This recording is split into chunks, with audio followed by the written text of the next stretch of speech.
right, so Ato is forcing.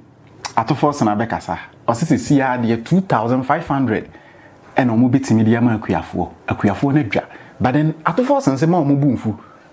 Or the explanation soronko abromo a church di nti a ewo se omo te nase ana se omo te cocoa board ase na omo hu se 2,500 no looking at omo situation right now no cocoa board situation any senior na MPP asay or minus kasem no so omo ka so omo koso atwa 3,600 na enye and into 2,500 no or the omonje for the meantime omonje 2,500 asem na critical is answer yes masa oba beto 3,100 when me maintain 3,100 no wasan de abayachi to 2,500 but the Ato Forson say or explanation e de mamo and into oba bekasa before say beba ko tie nsem no me sure so download the Pesa app no download it is answer Pesa eso download the app no na wo Europe e ho na obecho 15 euros yes wo UK so obecho 10 pounds we hwa ni hia na se obe download the Pesa app no na de me promo code true to sign up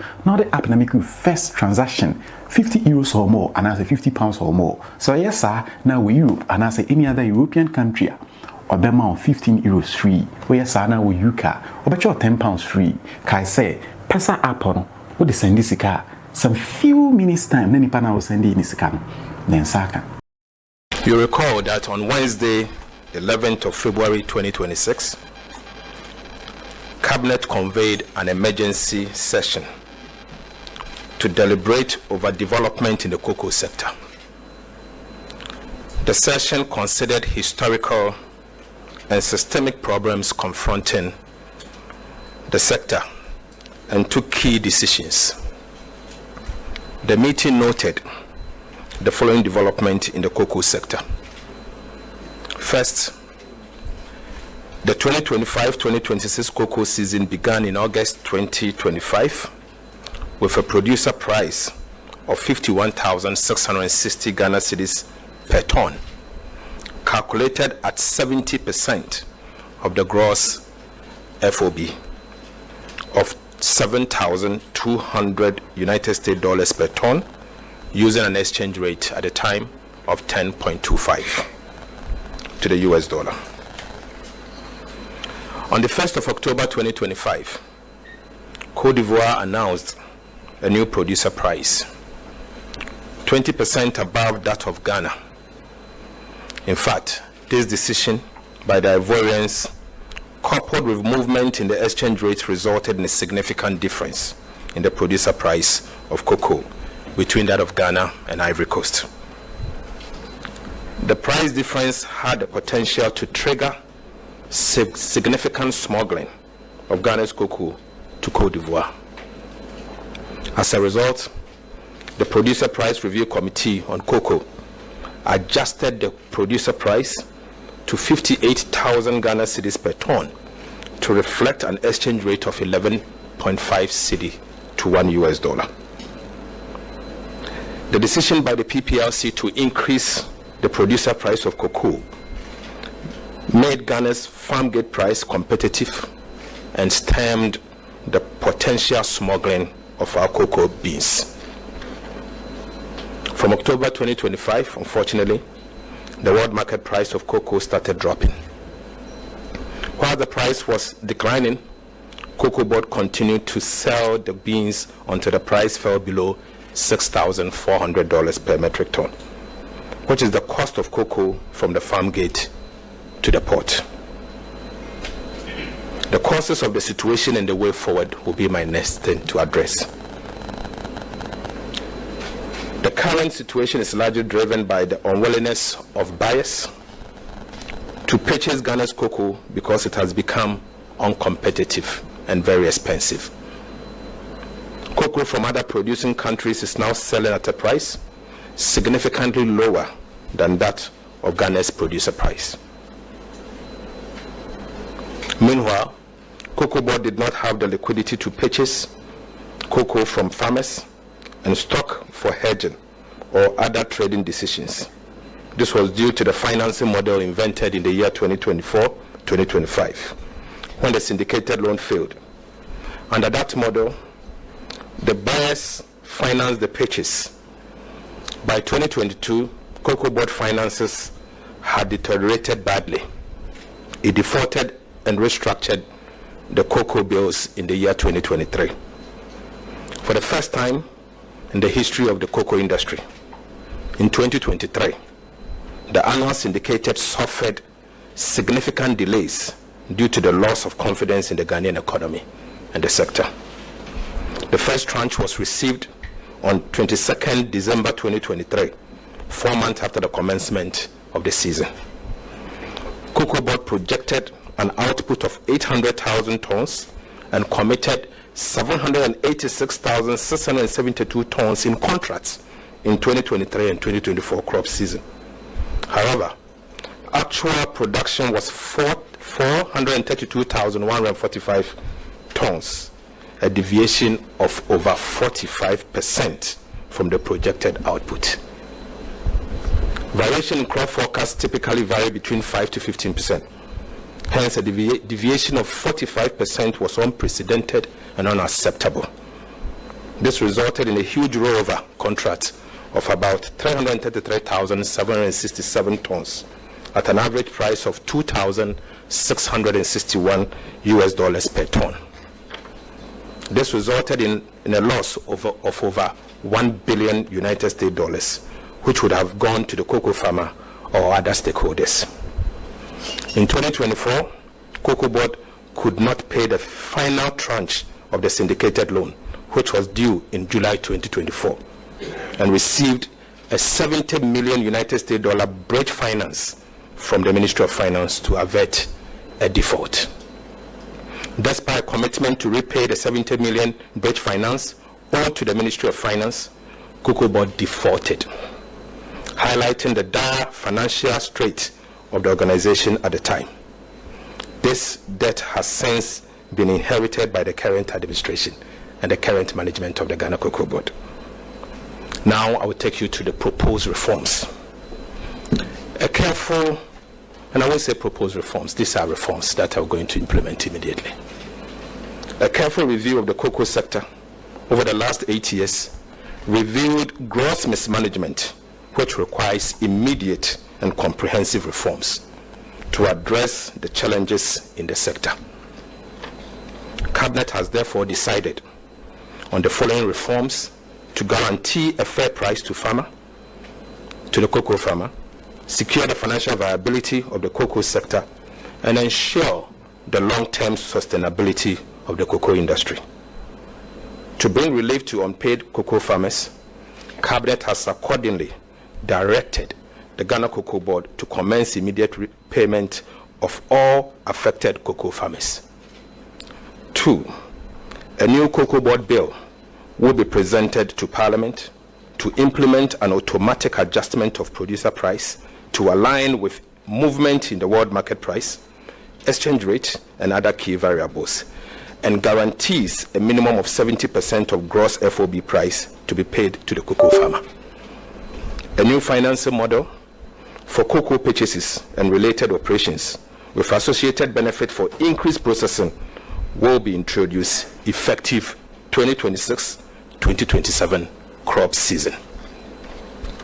The current financing model was invented as a necessity after the syndicated loan failed after 32 years of successful implementation, and it was proven not to be sustainable. In fact, it has proven not to be sustainable. The financing model is entirely dependent on a buyer's willingness to bear the financing costs and to pre-finance the purchase of cocoa. The key motivation for buyers in the previous season was the rollover contract priced at a rate of $2,661 per metric ton, when the existing market price were above $8,000 per metric ton. Once the gap between the rollover contract and the market price closes, and the majority of the rollover contracts are serviced, the buyer will not be willing to pre-finance the purchase of cocoa crop. Alternatively, the previous syndicated loan model requires that Cocoa Board sells forward most of the raw beans to lock in the contract, which repays the loan and serves as collateral as well. This system did not allow Cocoa Board to optimize prices on the market. In addition, the use of raw beans contract as collateral for the loan meant that Ghana could not optimize its installed capacity for processing. The new financing model will utilize domestic cocoa beans to purchase cocoa. The new financing model will utilize domestic cocoa bonds to purchase cocoa and repay the cocoa proceeds within each crop year. The bonds will be used to raise a revolving fund for Cocoa Board to turn around at least once during the season. The model will also revive the indigenous licensed buying companies that have been completely thrown out of business as a result of the current financing model. State-owned produce buying company, PBC, will be revived to resume full operations and become the leading licensed buying company in the cocoa sector with immediate effect. With the new financing model, Cocoa Board can sell beans of any volume to local processing companies to promote value addition and job creation. Cabinet has, however, directed that with immediate effect, the remainder of the beans for the crop year 2025-2026 should be allocated for domestic processing. Cabinet has also directed that beginning from 2026 to 2027 crop season, a minimum of 50% of all cocoa beans should be processed locally. And this will be part of the Cocoa Board bill going to Parliament. Pursuant to this, the state-owned cocoa processing company, CPC, will be revived as a matter of priority to become the leading processor of Ghana's cocoa beans. I've also, this morning, together with my colleague, the Minister responsible for Trade, Agribusiness and Industry, met with domestic cocoa processors cutting across the private sector, who have indicated that they have the capacity and the willingness to process more than 50% of Ghana's cocoa beans going forward. On the immediate implementation of this policy, in order to address the indebtedness by the current management of Ghana Cocoa Board, Cabinet has further directed that the minister responsible to urgently seek parliamentary approval for the following. 1, to convert the legacy debt of about 5.8 billion Ghana cedis owed to the Ministry of Finance and Bank of Ghana. Cocoa Board currently owes the Ministry of Finance 3.7 billion Ghana cedis, which arose from the conversion of non-marketable cocoa bills into a loan, and the Bank of Ghana another 10-year loan of 1.38 billion Ghana cedis. The debt conversion will restore positive equity and boost the international and local market to support the operations of the Ghana Cocoa Board. This will strengthen the balance sheet, obviously, of Ghana Cocoa Board to enable it implement its new financing model and the reforms.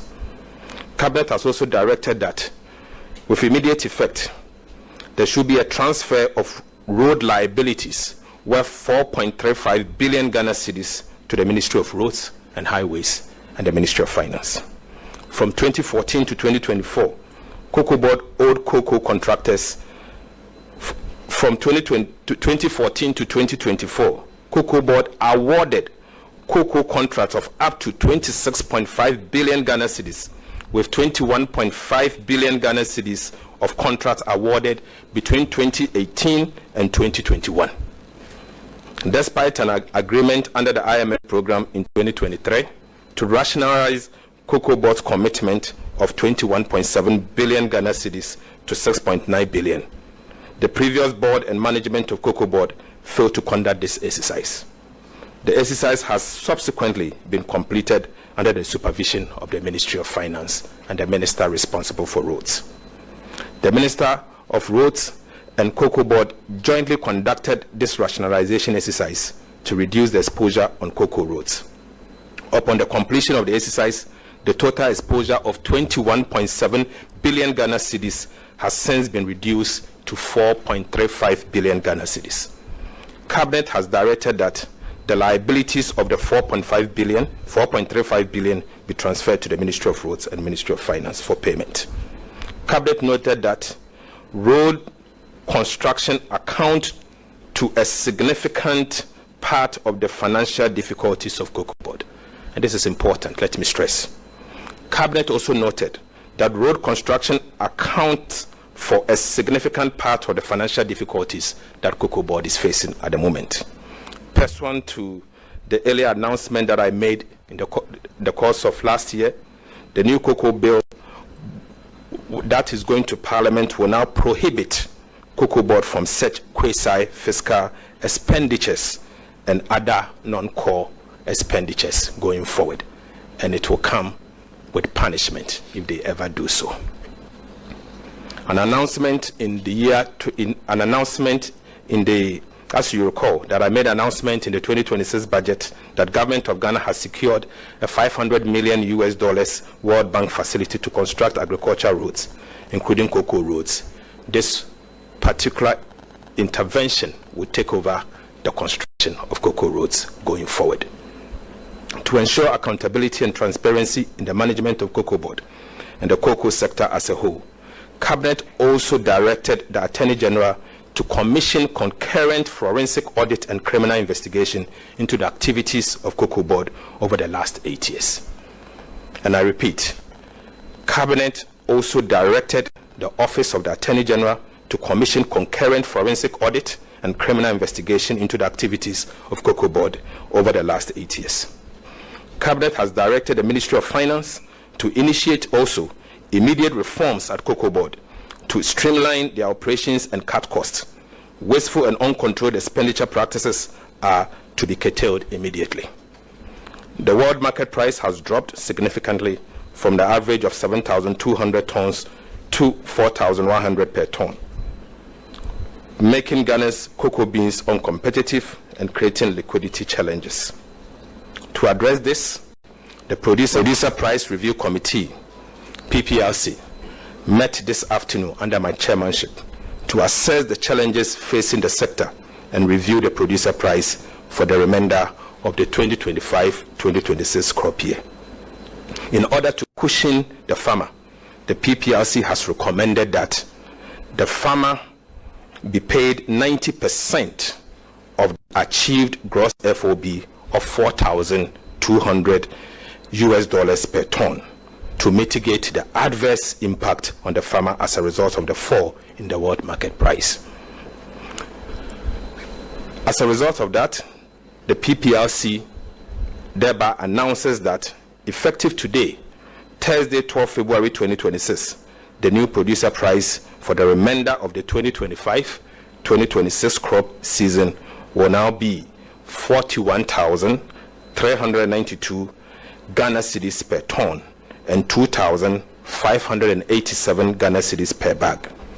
This measure has become necessary to reflect the reality of the world market price of cocoa, ensure the injection of immediate liquidity for expedited payment of farmers, and guarantee the sustainability of our cocoa sector.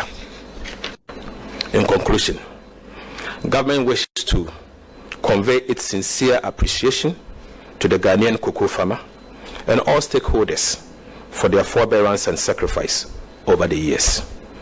Cocoa has always been the mainstay of our economy, and wish to assure them that these reforms will protect the interest of the cocoa farmer and the cocoa sector. In fact, we strongly believe this will transform the industry. Very much for your attention.